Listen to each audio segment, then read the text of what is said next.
Cette actualité vous est présentée en collaboration avec Cryptost Research.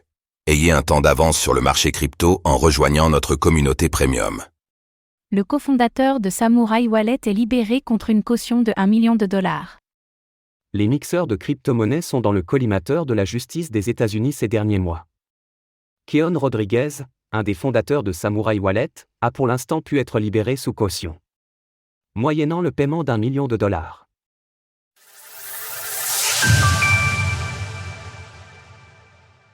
Le cofondateur de Samurai Wallet libéré sous caution.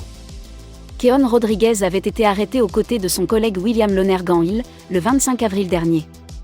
Accusés d'opérer une entreprise de blanchiment d'argent, les deux hommes font face à des charges similaires à celles qui pèsent sur les développeurs de Tornado Cash, un autre mixeur de crypto-monnaies. Pour aller plus loin, qu'est-ce qu'un Bitcoin tumblé, ou mixeur ? Le cofondateur de Samurai Wallet, qui est âgé de 35 ans, risque jusqu'à 25 ans de prison pour les faits qui lui sont reprochés. Il a plaidé non coupable. Bien qu'il ait été libéré sous caution, il est confiné chez lui, et ses mouvements sont surveillés. Il devra se rendre à la prochaine audience du tribunal, le 14 mai prochain. Quant à William Lonergan Hill, âgé de 65 ans, il est toujours emprisonné, et risque une peine similaire à celle de son collègue. Les serveurs de Samurai Wallet ont été saisis.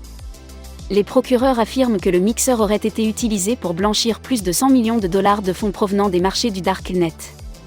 Les mixeurs de crypto-monnaies subissent les foudres de la justice américaine. Une affaire similaire a lieu du côté de Tornado Cash. Ces derniers jours, le département de la justice américaine a précisé les accusations pesant sur un des développeurs, Roman Storm.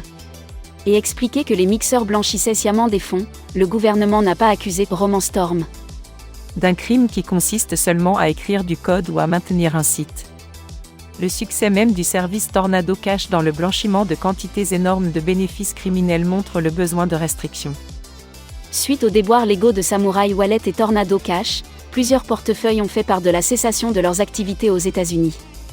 Wasabi Wallet et Phoenix Wallet ne serviront ainsi plus les clients locaux. À lire également, pourquoi les portefeuilles Bitcoin abandonnent-ils les États-Unis ? Plus largement, pour l'écosystème crypto des États-Unis, c'est une question de survie qui se pose. Les créateurs de protocoles décentralisés sont inquiétés et les plateformes d'échange centralisées subissent des enquêtes de la SEC.